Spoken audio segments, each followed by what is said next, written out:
21st Century Entrepreneurship with Martin Piskarik.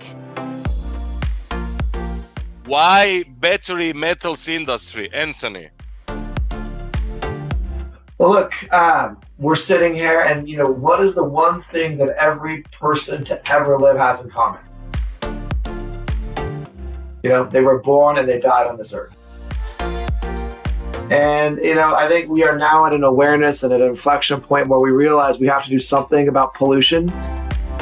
We have to do something about climate change. And we have to do something about transitioning from coal and hydrocarbons to something which is greener. And, we've decided, at least for the time being, that electric vehicles and batteries are that transition, or they're the beginning of the transition. That's not the answer ultimately. What is your strategy for growing your money while doing good? Well, I have a couple strategies here. So the first one really centers around carbon credits. And it's kind of something that nobody knows anything about. Everyone sees that there's a European credit, and that's really the regulated market. There's one in California, Canada, all over the world, there are regulated markets. But, the voluntary market, I think, is much more interesting because there's a wide variety of projects. But in order to generate a carbon credit, there are these removal projects. And that means you're taking carbon out of the air. And in particular, for me, I like the ones that are nature-based. So reforestation, preventing logging, bringing wildlife, biodiversity back into ecosystems. And so for me, on the one hand, I'll give you an example. I was raising some money about 6 or 8 months ago, and the investor asked me, Anthony, what is the worst thing that can happen here? And I thought about it, and I said, the worst thing that happens is we preserve hundreds of thousands of acres and you don't make any money. And that's really the first time I could say that, because I've been involved in all kinds of investments over the years where the worst thing that can happen is you go to zero or even owe money. But when you're involved in a nature-based solution carbon credit, you can actually help save and preserve for generations to come these wide tracts of land. So that's one part of it. That's probably the more exciting part of it. I think the other part of it is, we're involved in the nickel business. We're the largest producer of MHP in the world, mixed hydroxide product. And, nickel is a really critical component of batteries that are rechargeable. So not just electric vehicles, but all sorts of batteries. And, one of the big problems that we face globally is pollution. So we talk about climate change, but pollution and a consumer-driven economy where people just throw stuff away. And, rechargeable batteries are great because they get more than one use. And they also, by the way, help power electric vehicles like Tesla and all the other ones that we see out there, Rivian and so on. What do you consider to be some of your most important aspects of your work? Yeah, I think, that's kind of, there's a bunch to unpack there. But, for me, I view myself as a naturalist and someone who really has come from a place in the commodities business of wanting to, really help the environment, to really help the earth. We're all, we just have this short window of life where we're on this planet. And, you spend so much focus on the day to day. And I think I've kind of reached this point now where the most critical aspect of it is making money for shareholders. Because if you're not creating a return, you're not going to have the money and the ability to do anything. And then making sure those funds are directed towards projects that, ultimately can benefit the earth. And that's pretty unique. I'm not aware of too many people doing that. I think you've seen historically is commodities business is ripping commodities out of the ground and moving on. And now I think there's a growing awareness of, the need to be a little bit more thoughtful in relations with local communities to make sure that they're benefiting from the extraction of metals and materials from the ground. I think that there's an awareness now of the need to do this in a way that is, as environmentally friendly as it can be. Ultimately, you're always going to be digging a hole in the ground. And, I think we're at the brink now of pretty dramatic changes in the industries because there's a realization that if we don't change, there'll be real problems. And, What I would challenge a listener or a viewer to do is look around the room that they're in right now.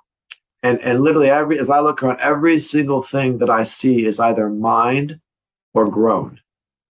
This is the most fundamental and basic component of everything that we do. You cannot have a modern life without mining. It doesn't exist, right? You drove to your work in a car powered by gasoline or electric vehicle. That car has copper, aluminum. It has your phone that you might be talking on as soon as we hang up has tin and tantalum.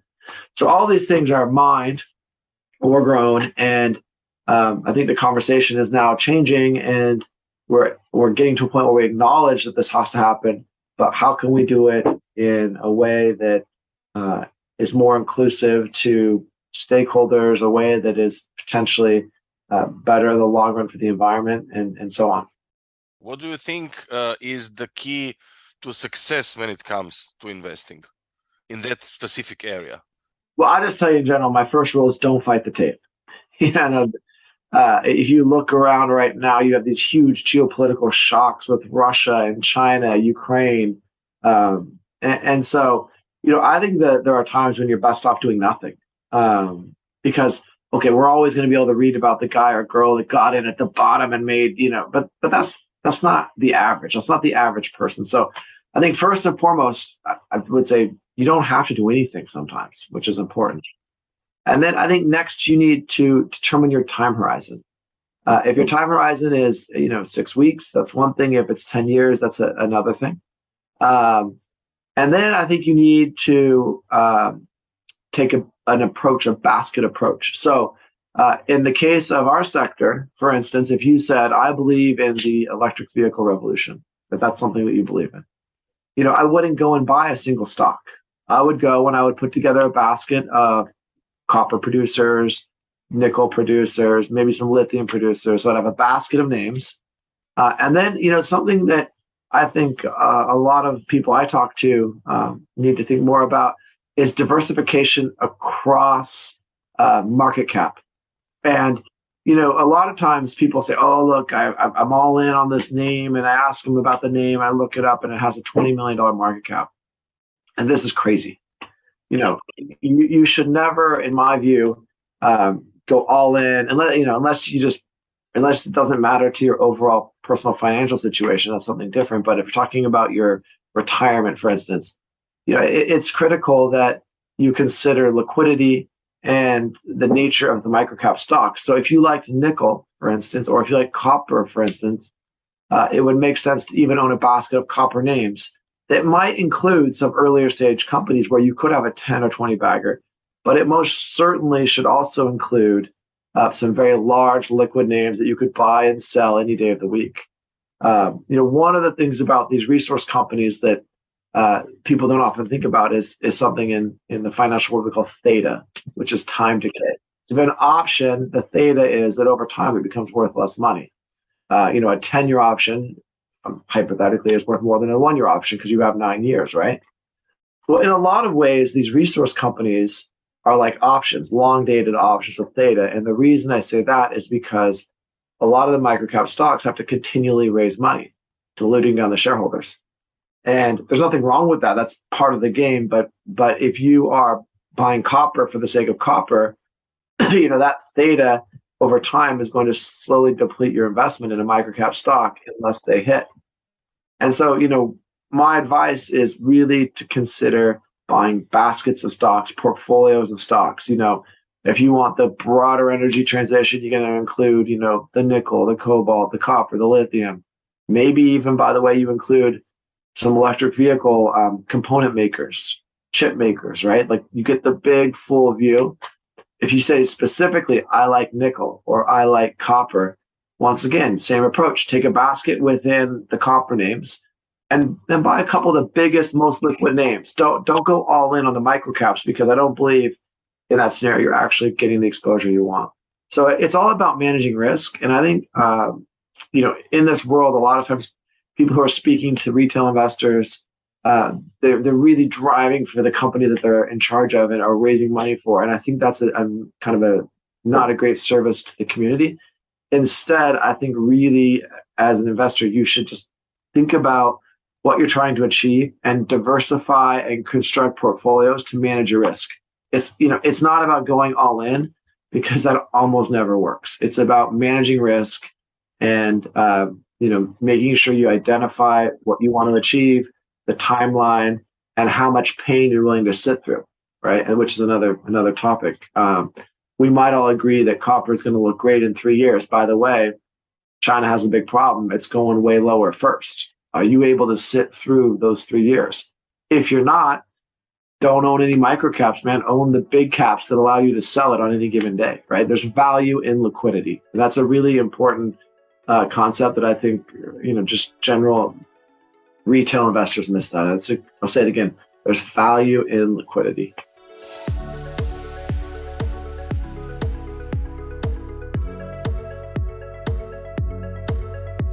Because of the geopolitical situation, because of the whole mess that we have in the world, what is your specific perspective on risk given the current state of the stock market? Yeah, I think the one risk that we're not actually giving enough weight to is really Vladimir Putin, shooting a small nuclear warhead in eastern Ukraine, or testing one. I think the day that happens, the market is gapping down universally. All risk assets risk off. And even in the last few days, we've seen that he is allegedly moving these submarines closer into the Crimea. We've also seen train movements. So I think that in the West, and I don't know if we've shared this, I was a Fulbright scholar in Russia. I studied at Moscow State University. And I think one of the problems that we have in the West is we have a hard time seeing the world from anyone else's point of view and perspective. And that's, of course, not to say that what Putin is doing is right, but I think it's hard for us to conceptualize that this individual might shoot a nuclear weapon. And he's coming from a place of feeling that one of the great tragedies of the century was the demise of the Soviet Union. He feels rightly or wrongly slighted by the West. He's been embarrassed by what has happened in Ukraine and Kiev, especially in the early days, and even in the last 2 weeks in the East. It would seem that the West is probably has agents there and is heavily guiding these advanced weapons. So that's all to say that I think that the whole pressure is building, and also let's not let the U.S. off the hook. So what is happening here is the West and the U.S. have dumped huge amount of weapon systems in. This is big business. Raytheon. These guys make fortunes on this. And, now you probably have the U.S. Arms sale apparatus calling India and Russia's, consumers and saying, hey, guys, do you really want Russian weapons? It seems like they don't work. So this is also big business. And I'm not suggesting that that's why the war is being fought, but I would be remiss to not kind of comment on the fact that these weapons are on display, and the U.S. sells a lot of weapons globally. And so once again, it's a very complex thing, and we've embarrassed him, and that could happen. And if it does happen, I don't think the market has priced in that what will happen if he even tests a nuclear weapon. I think that's going to make the market's really scared. And what's next? What's the next step? If it happens, I would think that you would then see pressure from China and India, on Russia. I think that's the line. That's kind of a line where, I don't think China wants that. I don't think India wants that. So I think that becomes a line for him. And I think you would just see tremendous sanctions. But it's not without cost. Russia is a massive hydrocarbon supplier, a massive nickel supplier, palladium. A lot of basic materials come out of there. And so, his bet is that the pain, which is going to be inflicted globally, and in particular on Europe with gas, that pain will outweigh people caring about Ukraine. And that's his bet. And so, in a way, he's going to be really backed in a corner before he shoots that nuke, because whilst I do think that the global community will come together, once again, the pain that will cause globally if the Russian crude supply came off the market, it's going to China now at a discount. If all of that came off the market, it's kind of hard to not see a pretty significant global recession. U.S. shale can't ramp up fast enough to plug a Russian crude full export ban. Absolutely, I understand that. By the way, do your industry has anything, any connections with military as well? I would say that cobalt in particular is used in missile systems and advanced, kind of aerospace industry applications. So that's universally true. It's interesting. Russia has plenty of cobalt for their own particular needs through Norilsk. America has no real cobalt. So that's kind of interesting about that. And in fact, a little known fact that until recently, the last few decades, America had strategic reserves and had huge stockpiles of cobalt just for situations, and other metals just for situations like this. I think other applications are really around chips and the basic materials that go into it. But there is a movement for electrification of heavy industrial vehicles, but I think that's still a ways off. As I said earlier, commodities is at the very base root of every part of our modern life. And you can't know it all, but I actually find Twitter, interestingly, a really great source of information, because you pick who you follow. So there's a selection bias there, but I think it's a really fantastic way actually to curate kind of a following. And then, the big banking houses, they all produce research, Goldman and Morgan Stanley. And actually the Canadian banks, because mining is such a critical part of their economy, have fantastic research. And then, it's important to attend conferences and keep in touch with traders who are actually physically day-to-day trading, people who are developing mines, and it requires a lot of travel. I don't think there's one way to do it, but it certainly requires you to constantly be thinking about things, meeting people, reading. And, I think it's important that you're trying to kind of push your bias aside and think about, why this person, why what they're saying, which is in contradiction to what you think might be right. Why are they right and you wrong? And so I think it's important to really try to have an open mind about ideas. And then it comes back to like being a thematic investor in terms of like picking commodities. I really like thinking about some structural change in an industry like electric vehicles.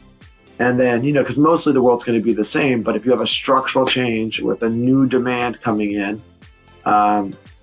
then you can start to change your supply and demand models. And then you can like look to the future and say, wow, we have a big hole in copper supply in 5 years.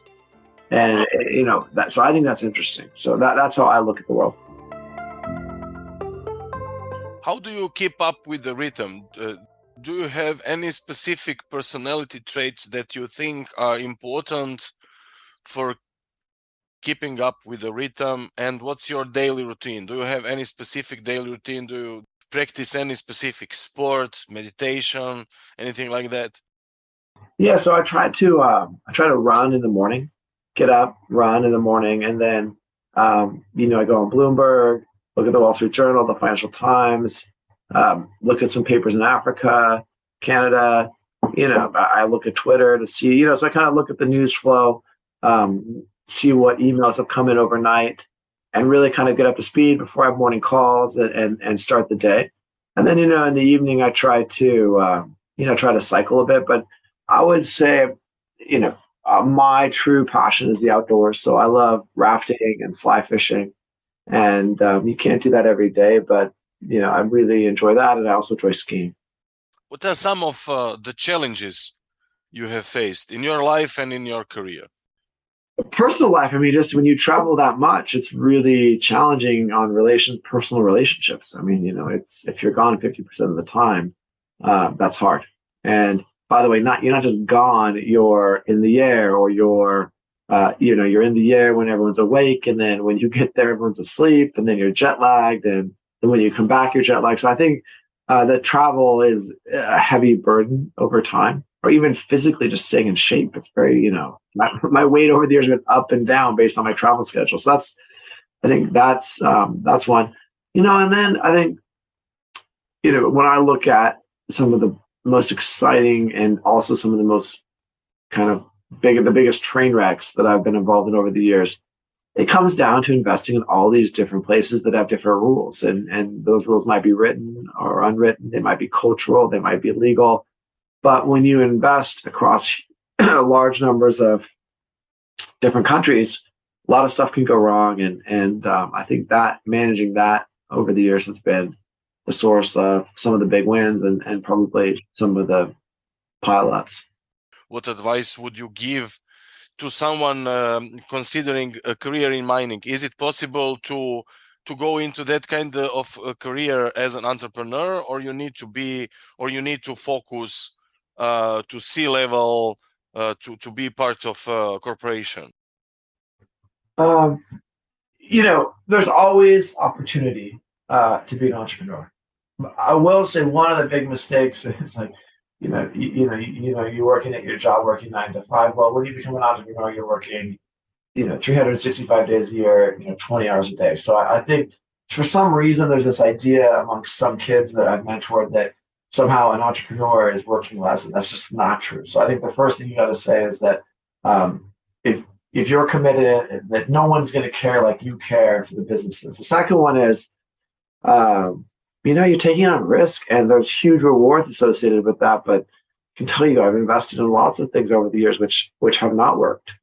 In terms of commodities, there's always opportunity for entrepreneurs. My experience with entrepreneurship is usually the most successful entrepreneurs have an idea around something they know. If you, I met this guy. I'll give you an example. So his dad owned a regional grocery store. There were 6 or 7 of them, and they were having problems with produce, like getting it in on the right time, and it was going old. And this guy who has gone on to create a multi-billion-dollar company, he was one of the first people to do injection molding pallets that had tracking devices in it. So think it leaves the warehouse, your carrots leave the way, So this individual had the insight around the problem, which was like groceries going bad and things getting lost. And he kind of saw that and came up with this idea, like, well, what if we had these pallets with the chip? This has been a long time ago, but what if we had these pallets with this chip in it and we rubberized them so we could reuse them and spray them? And that was that insight that he got from being there. And so, I also would say one thing about entrepreneurs who want to be entrepreneurs is do something and that could be a hobby. Maybe you love fishing. Maybe there's an angle with that, or maybe you love running, or, your dad is in construction or your mom is in the construction, because to just turn up to a totally new thing and think, oh, you're going to sort of change it all. I mean, yes, that's possible. But the most successful entrepreneurs I know, their ideas often come from an insight into something that they understand. So Anthony in 5 years, Nickel in 28 in 5 years. So in 5 years, I think, we intend to continue to be the largest producer of MHP in the world and supplying the electric vehicle revolution. On the other side, I founded something called the Oregon Group, as in the state Oregon. And, we write articles and produce commodities-centric information for retail investors. So you can check out the OregonGroup.com as well, and we'll continue to do that and help to, inform investors about the changes going on in my industry. We are in a world rapidly transitioning to a greener future. And there are any number of ways to invest in that. Microchips, electric vehicle automakers, in my case, commodity companies. And what I would say to entrepreneurs is in whatever sphere you're in, think about how you might be able to participate in that, what ideas that you have that might actually be able to kind of connect in, because the amount of money raised is staggering. Probably trillions of dollars. To investors, I would say, you want to capture some of that and look at these companies and ideas and figure out what works for you and your situation and look at investing there. 21st Century Entrepreneurship with Martin Piskarik.